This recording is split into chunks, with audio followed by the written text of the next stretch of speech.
Hey guys, Sandy here. Welcome back to the channel and welcome back to Scraptember. I'm really excited about today's prompt. It is stars, and as you can see, I have pulled out my Scrapping Reflections All-Star stencil.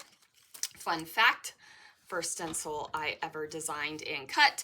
I've also got a couple chipboard stars that I'm going to do something with. I'm going to be scrapbooking this photo right here. And I'm also going to be doing my, I forget what I called it. I came up with this. I came up with this a couple years ago, and every once in a while I do it. It is my absolute favorite technique. It is labor intensive, but it's like a galaxy Distress Oxide, Glitter Glaze, Galaxy background. I think I called it something cool back in the day, but I can't remember what it is.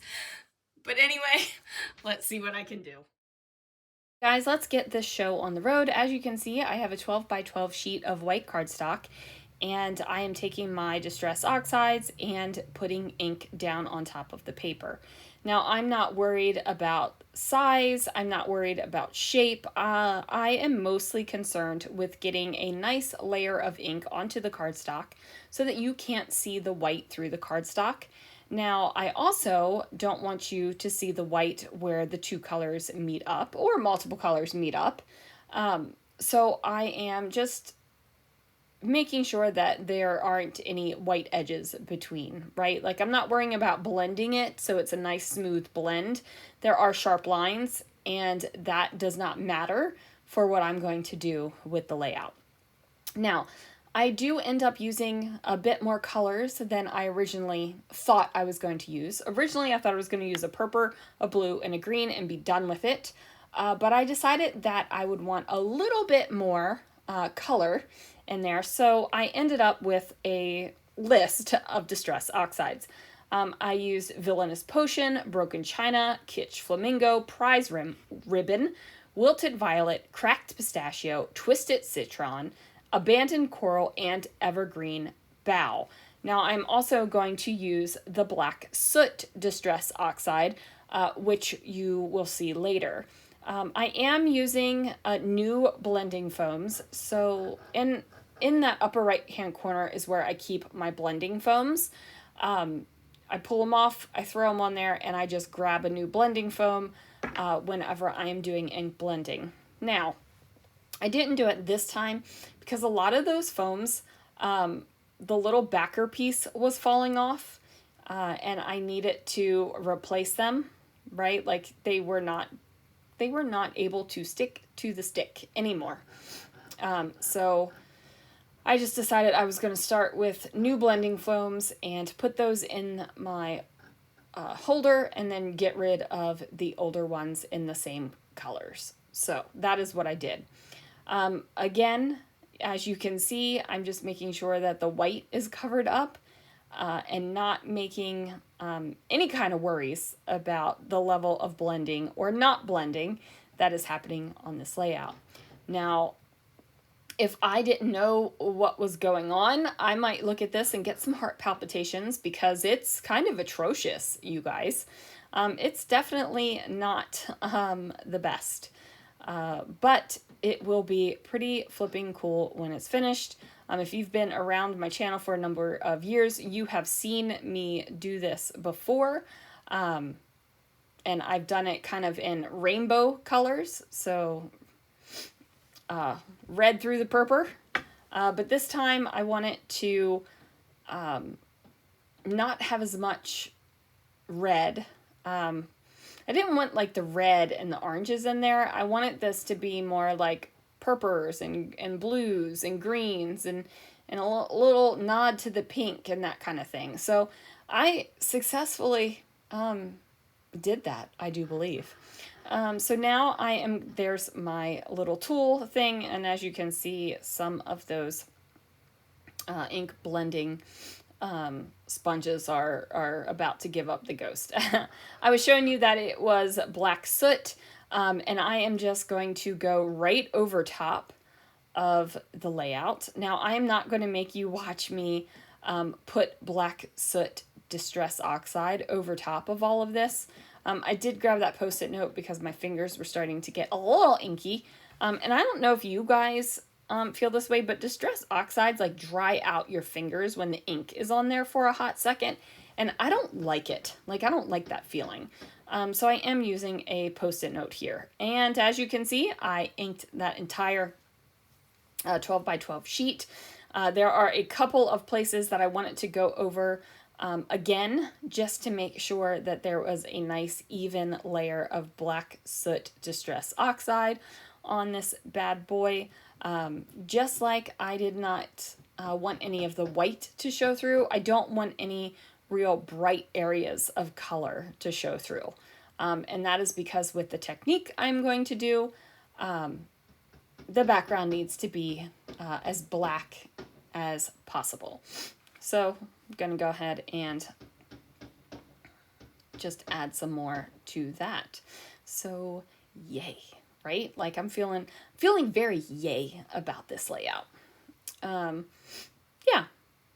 So that is all finished now. And now I'm going to grab the All-Star stencil from Scrapping Reflections. I'm going to plop it right on down onto the oh my word, background. And then I've got my Brutus Monroe Glitter Glaze. Now this glitter glaze is called Fallen Snow. It is by far my favorite glitter glaze. The sparkle in it is perfection. You can use it to go over any color you want, and it will pick up the color that's underneath of it, and just give you that glorious, glorious sparkle. And it is a shimmery sparkle. You could try this with other color glitter glazes, but this one is going to give you the best result because the Distress Oxides react with water and the glitter glaze is wet. It is actually going to pull the color up through the Distress Oxide. And you can even start to see it happening already on the stencil. And when I pull that stencil back, you can really see the process going. So the background is almost 100% completely dry. This is one of those layouts where I do let it dry or almost let it dry. There were like two little spots where the glitter glaze was left on a little bit thicker than the other spots. And you know, it's been a hot minute. I started this layout early this morning and it is now later in the afternoon. So I wanted to get this layout done. I've completed this one and a couple other ones, you guys. So my content is not going to be totally day of anymore.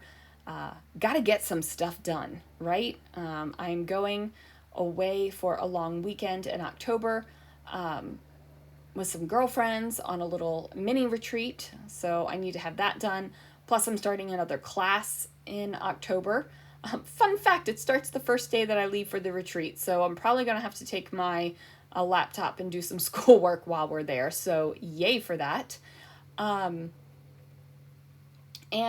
you know, I've got the new store and a lot of work to do there. A lot of work. So, you know, if I have the time, and all of my orders are caught up, which is fabulous. Side note, I got a notice that the Cocoa Vanilla was arriving today. Yay. So then I'll be able to get that up in the shop. But I just wanted to just create and spend some time in the scrapbook room and just have fun. And that's what I did. And then with this layout, there's not going to be any more decoration than what I've got going on here. I thought that I recorded embossing those stars, but I guess I did not. So I'm sorry about that because embossing is magical and I love showing it on video and I love watching it on video, and I am hugely disappointed down into the depths of my soul that it isn't shown for you guys. So I'm sorry about that. But I did just have some plain chipboard stars that I embossed with a couple shades of Brutus Monroe embossing powder. And they are going to decorate the layout or decorate the photo that is going to go on the layout. That background paper that I matted the photo on is from the Never Ending Kit. It is also some sort of specialty holographic paper that I picked up on clearance from Close to My Heart. When they were going out of business, I picked up a good amount of clearance stuff and feel fabulous about it. Let me just tell you, the stuff that I got, I'm happy with. So I'm going to mat the photo on some fun foam. Well, not really mat it. I'm going to pop it up on some fun foam. I am using Nouveau Deluxe adhesive because the Glitter Glaze does have a grit to it. It has glitter in it.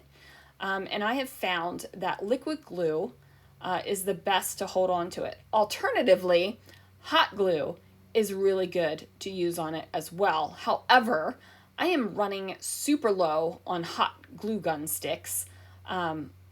So I need to make a run to a store to get some glue sticks, which is probably the way I would have gone on this layout had I not nearly run out of them already. So anyway, I am going to use liquid adhesive with the chipboard stars as well. I'm going to pop those bad boys up on Fun Foam too. That way they're not like leaning off of the photo.